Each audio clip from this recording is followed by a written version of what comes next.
Hello everyone, welcome to info capsule. News channel हो या social media हो, आपने देखा होगा कि देश के कई सारे हिस्सों में से किसान और बिचौलियों ने बाहर निकलकर गवर्नमेंट द्वारा पारित 3 एग्रीकल्चर ऑर्डिनेंस का खुलकर विरोध किया। स्पेशली अगर हम बात करते हैं हरियाणा और पंजाब की, तो यहाँ के किसानों ने इन तीनों बिल के खिलाफ, जो भी एग्रीकल्चर बिल थे उनके खिलाफ प्रदर्शन किया। प्रदर्शन हुआ, रैलियां हुई, तो लाठीचार्ज भी हुआ। मामला इस हद तक बढ़ा कि श्रोमणी अकाली दल की लीडर हरसिमरत कौर ने अपना इस्तीफा दे दिया। देखिए, अगर हम भारत की बात करें तो चाहे वो इंडिया हो या इंडियन इकोनॉमी, दोनों के लिए ही एग्रीकल्चर जो है बहुत ही इम्पोर्टेंट पार्ट या बहुत ही इम्पोर्टेंट रोल प्ले करता है, सिग्निफिकेंट कंट्रीब्यूशन देता है टुवर्ड्स द नेशंस जीडीपी।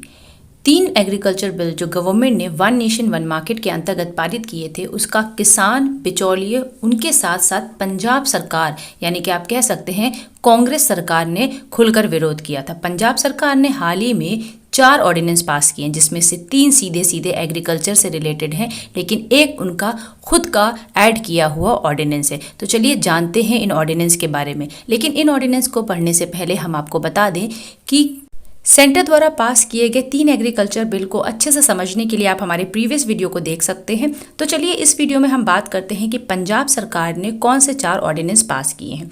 तो पंजाब सरकार, या आप कह सकते हैं कि पंजाब लेजिस्लेटिव असेंबली ने जो 4 ऑर्डिनेंस पास किए हैं, उसमें से पहला है the farmer produce trade and commerce promotion and facilitation ordinance 2020 special provision and Punjab amendment bill 2020। ये जो लाइन है, special provision and Punjab amendment bill 2020, ये हर उन 3 बिल के साथ ऐड है जो केंद्र सरकार ने पहले पारित किया था, क्योंकि उसी में ही थोड़ा सा चेंज पंजाब सरकार ने किया।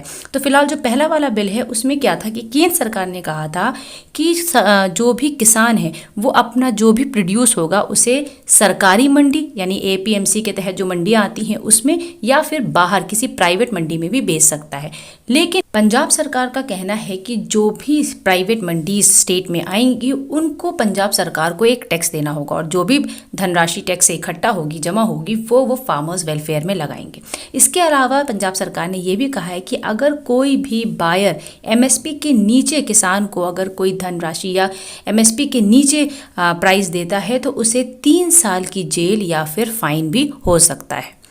तो चलिए अब बात करते हैं दूसरे ऑर्डिनेंस की। दूसरा ordinance the essential commodities ordinance 2020 था, जिसे पंजाब सरकार ने नाम दिया है the essential commodities ordinance special provision and Punjab amendment 2020। देखिए, केंद्र सरकार ने क्या किया था, केंद्र सरकार ने कहा था कि जो भी स्टॉक लिमिट है, यानी कि जो खाद्य पदार्थों को स्टॉक करने की लिमिट थी उसे हटा दिया था, यानी कि अब कोई भी जितना चाहे उतना स्टोरेज कर सकता है, तो जिसकी वजह से फूड क्राइसिस आने के चांसेस थे। तो इसका पंजाब सरकार के साथ साथ किसानों ने बहुत विरोध किया।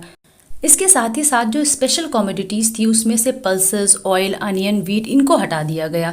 तो अब क्या है कि पंजाब सरकार का कहना है कि अगर कोई भी इस लॉ का विरोध करता है तो उस पर किसी भी तरीके की कार्यवाही नहीं होगी, यानी कि कोई एक्शन नहीं लिया जाएगा इस एक्ट या इस ऑर्डिनेंस के वायलेशन पे।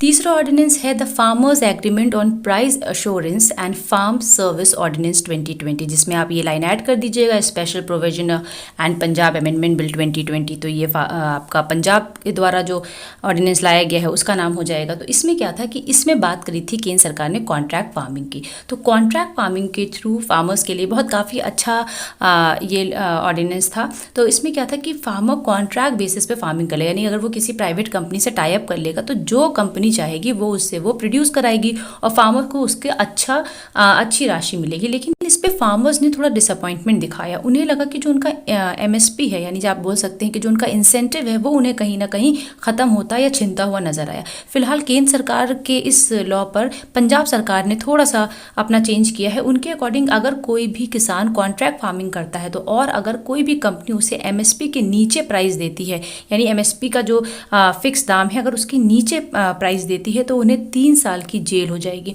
लेकिन पंजाब सरकार ने इसमें सिर्फ और सिर्फ 2 ही फसलों को शामिल किया है, जिसमें से एक आपका गेहूं या वीट है, दूसरा आपका चावल या पैडी है। इन्हीं 2 फसलों को शामिल किया है। इसके साथ ही साथ पंजाब सरकार ने इसमें एक बात और कही है कि अगर कोई भी फार्मर किसी भी बायर के साथ, यानी फार्मर ने जिसके साथ कॉन्ट्रैक्ट किया, अगर उसके साथ कोई भी डिस्प्यूट होता है या कोई भी अनबन होती है तो उसके लिए फार्मर अब डायरेक्ट सिविल कोर्ट जा सकता है। हालांकि पहले केंद्र सरकार ने ऐसा कुछ नहीं किया था। केंद्र सरकार ने कहा था कि एक अलग से बॉडी होगी जो इस मैटर को सुलझाएगी, लेकिन अब जो है फार्मर, जो किसान है, वो सिविल कोर्ट जाकर बायर के खिलाफ जो है मुकदमा दायर कर सकता है। तो चलिए अब बात करते हैं चौथे ऑर्डिनेंस की, जो कि है the code of civil procedure Punjab amendment bill 2020। ये क्या है कि कांग्रेस सरकार लेकर आई है। इसे बहुत ही एक तरह से बहुत ही अच्छा और मददगार बिल साबित होगा फार्मर्स के लिए। इसमें क्या है कि अगर किसी भी फार्मर और पार्टी के बीच डिस्प्यूट होता था तो फार्मर की ज़मीन जो है, जो भी उसकी ज़मीन होती थी या खेत होते थे, उसे ले लिया जाता था। लेकिन अब पंजाब सरकार ने इसमें एक, आप बोल सकते हैं कि एक लिमिट लगा दी है कि अगर किसी की भी ज़मीन 2.5 एकड़ यानी कि 2.5 एकड़ से कम होगी तो वो ज़मीन इस डिस्प्यूट के बीच में अटैच नहीं होगी। साथ ही साथ जो बड़े किसान हैं उनको ये भी राहत है कि उनकी ज़मीन तो अगर 2.5 एकड़ से कम है तो वो तो अटैच नहीं होगी, लेकिन साथ ही साथ जो उनका बाकी का जो आप कह सकते हैं बाकी की जो प्रॉपर्टी है, जैसे कि काऊ शेड हो गया या फिर उनकी जो कैटल हो गई, तो वो सारी चीज़ों किसी भी तरीके से ये जो प्रॉपर्टीज़ हैं उनकी, वो इस डिस्प्यूट में नहीं जाएंगी, यानी वो अटैच नहीं हो सकती।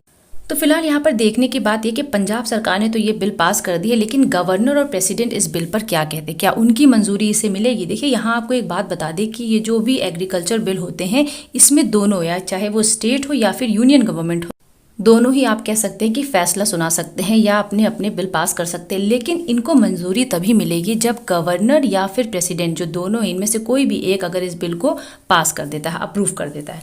फिलहाल के लिए इतना ही। बाकी अपडेट्स के लिए इन्फो कैप्सूल के साथ बने रहें। लाइक करें, शेयर करें और कॉमेंट भी करें। प्लीज़ हमें कॉमेंट सेक्शन में लिखकर ज़रूर बताएं कि आपको हमारा वीडियो कैसा लगा।